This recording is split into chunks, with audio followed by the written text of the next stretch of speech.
మీరు ఏ ప్రజల మధ్యలో ఉన్నారో, ఏ కాలనీలో మీరున్నారో, ఏ అపార్ట్మెంట్లో మీరున్నారో, ఏ హాస్టల్లో మీరున్నారో, ఆ ప్రజల మధ్య దేవుడు మీ పట్ల చేసే కార్యాలు వాళ్ళందరూ చూసేటట్లుగా దేవుడు మీకోసం చేయబోతున్నారు.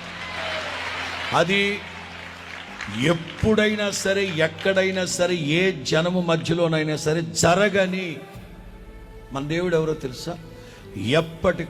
ఎప్పటికప్పుడు నూతనమైన కార్యాలు, నవనూతనమైన కార్యాలు జరిగించే గొప్ప దేవుడు మన దేవుడు. ఒక్కోసారి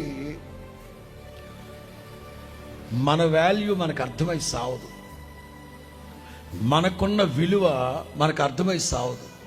సీతాకోక చిలుకకి తెలియదట తన రెక్కల్లో ఎంత అందం ఉందో, ఎన్ని రంగులు ఉన్నాయో, ఎన్ని వర్ణాలు ఉన్నాయో.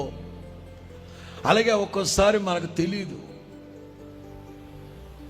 మన దేవుడైన యెహోవా మన కోసం చేసే గొప్ప కార్యాలు, ఘనకార్యాలు మనకు తెలియదు.